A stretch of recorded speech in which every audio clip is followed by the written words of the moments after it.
Hello, everybody. Welcome back to another episode. Today, we're going to talk about one of my favorite subjects, leadership. Now, we know that leadership is more than just a title. Leaders have responsibilities. We have responsibilities not only to the organization, but more importantly to our team members. And in this particular aspect, we're going to talk about what leaders can do to help keep their employees safe at work.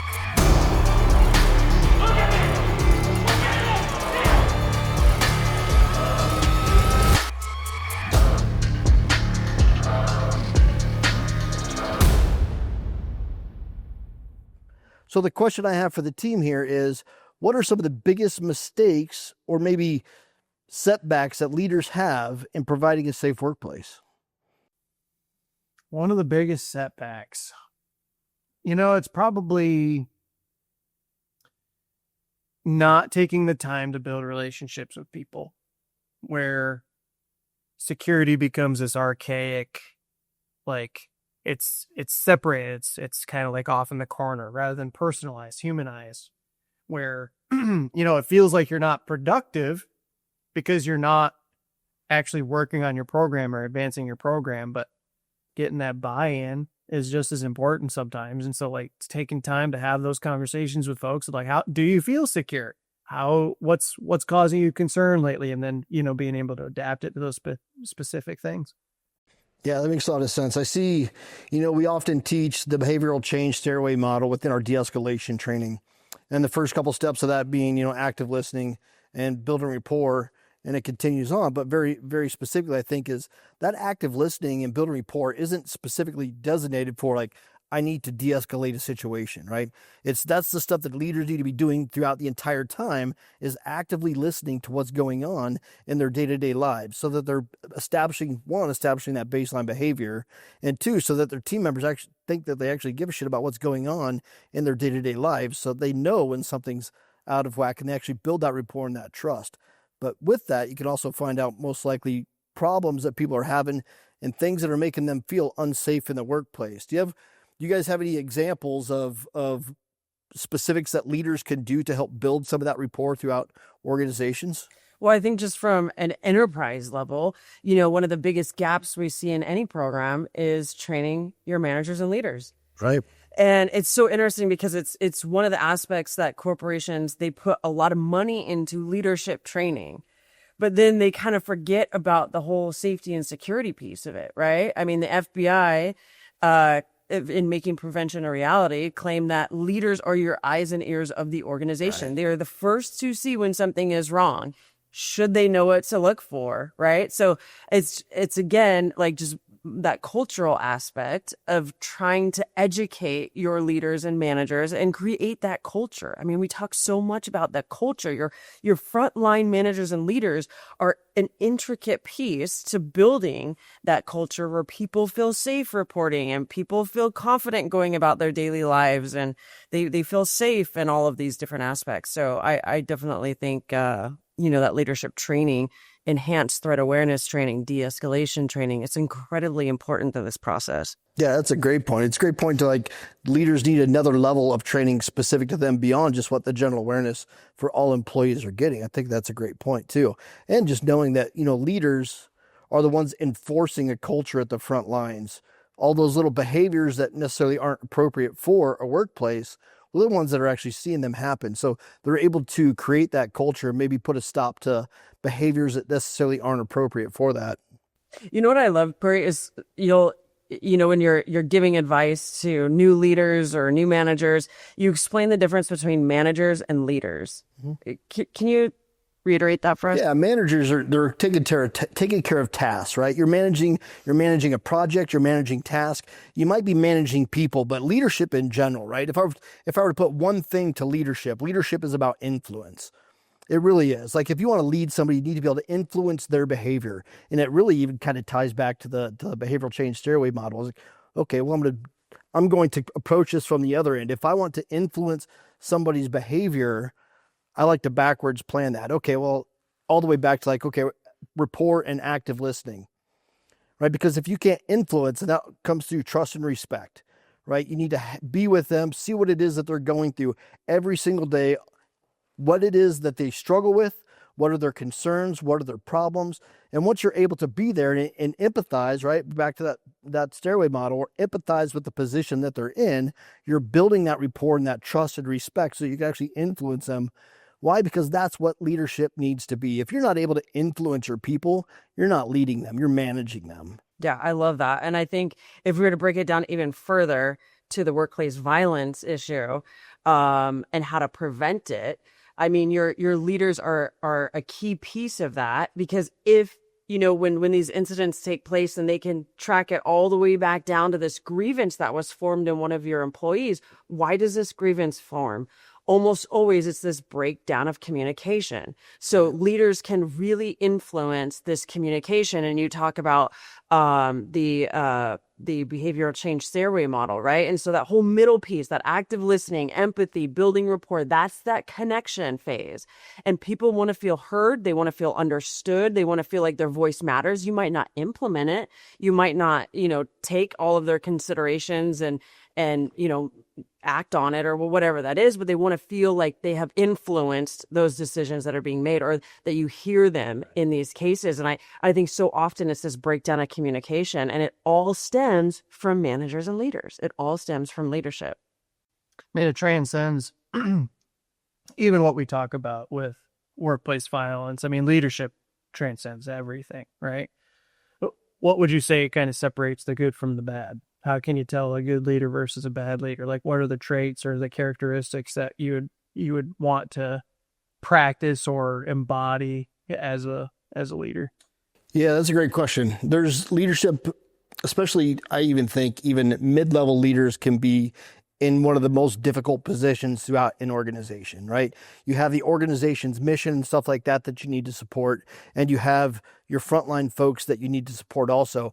And there often ends up being this leadership gap right in the middle. It's like, okay, how do I bridge that particular gap from executive leadership to frontline people, and really like being their voice and bringing issues that they are having, bringing that up to your executive. You'd be surprised how often executives amongst an organization don't even realize the problems that are happening on the front line. They have no idea. And it becomes an interesting dynamic too, because you as a leader, if you're in charge of 50 people, and it trickles down, you're in charge of 50 people and they're having problems, you as a leader, are you going to report that problem up and take the risk of making yourself look bad, or that you've handled it? And it creates this gap there. But educating leaders on having empathy and putting themselves in the position of their people, understanding where it is that they're coming from, what their motivations are, and then you're more willing to put yourself out there, and you have the responsibility to keep the executive team in line and informed with what's going on at the front lines so they can make better decisions throughout the organization. And I always tell leaders, and it's not from mine personally, I've heard this many times, is you got to remember, like, these people are willing to, if you expect them to put their life out there, if you expect them to be willing to spend that much time with you, helping you out, helping the organization out, you have to remember who it is and give them a reason to want to do that. It becomes pretty difficult. It really is a leadership gap that a lot of organizations, I feel, struggle with. Yeah, it's crazy. I always like, it kind of ties in, I think, but the story you always talk about when you're with the grocery store years ago, the leadership dynamics there. I forget the details of the story. Me too. Which one? Which story? Which well, side? fair enough. Yeah. Yeah, but just I mean, the dynamic between effective and ineffective leadership. Like you didn't have you weren't equipped, right, as a manager to deal with some of the issues with like customers and all the things, right? Yeah, and conflict and all, and that ties back into having those communication skills.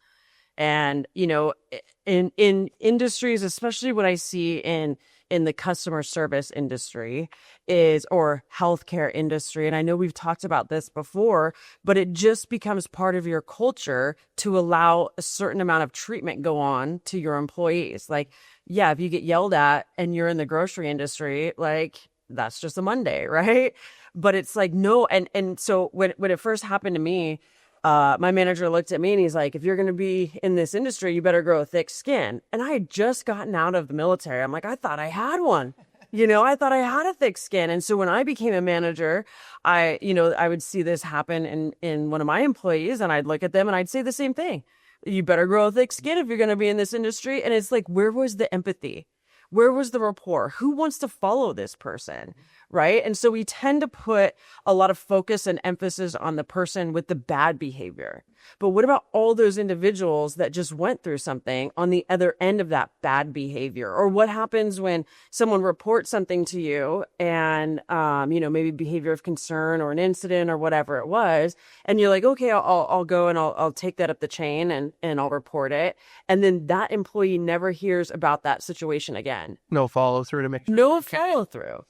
Right. So there's no follow through. I mean, I really wish I could go back and be a different manager and leader in that space, because I think you're so influential, because you have people from 16, all the way up. And honestly, there's just a whole, fairness and bias and all this other stuff that comes into leadership, where it's like, you want to be fair. You want to give everybody a voice. And I think that's the biggest part that's missing. And even like you look at parenting or dealing with kids and kids in this space. And I know we do a lot of trainings for, industries where they deal with a lot of youth or troubled youth. And it's so important to allow kids to have a voice, to have a say, to be heard, to feel heard, understood.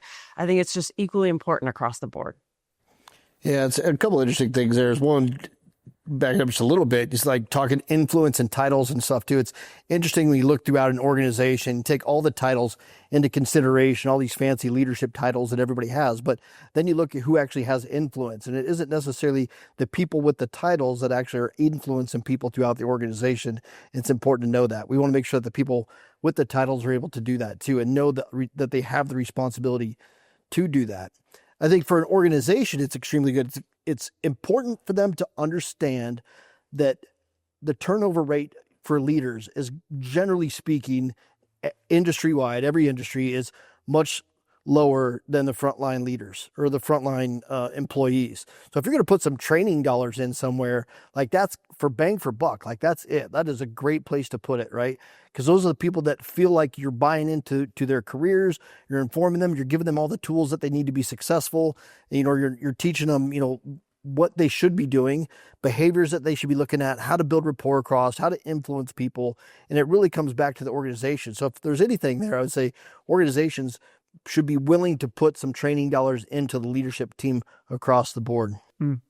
How does that relate to, like, when we're working with clients with building out their violence prevention program or their travel risk management program, whether it's trying to get buy-in to even do that program or get buy-in for rolling it out amongst the populace? Like,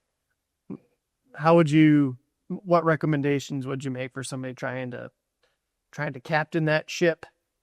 From an organizational standpoint, and really you're kind of controlling the culture there. You're making sure that they understand the importance of having these programs, what the programs are for, and then involving them within the training process so that they have buy-in to their careers, to the culture of the business, to the violence prevention, to the travel risk. Just get everybody's involved in the process is feasibly possible, right? Because that's how you get buy-in. And realistically, from a larger organizational standpoint, the risk of legal repercussions, if people feel like you're investing in them, you're investing in your team, you're investing in your employees, like from a legal aspect, you're much less likely to have like lawsuits in the long run. And that's not necessarily what this is about, but it is a valid point, is if they feel taken care of, you're much less likely to get sued. Why? Because you're investing in them, right? And they feel like they're taken care of. They feel like they're part of the family, and you've trained them as much as you possibly could to be able to prevent the violence from ever happening in the first place. Mm-hmm.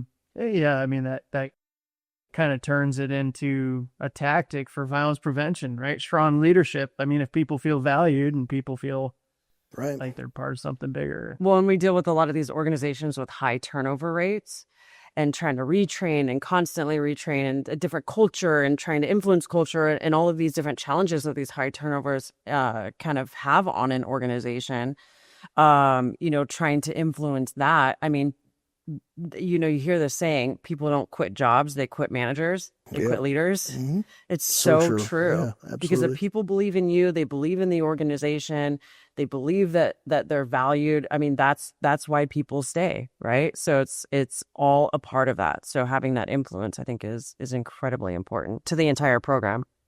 Yeah, that's great. I think that's a great point to wrap up on too.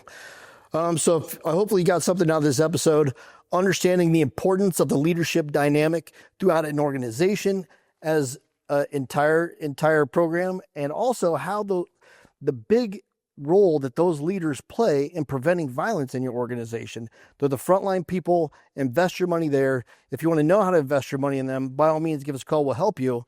Like, subscribe, do all the things, reach out if you want for more information.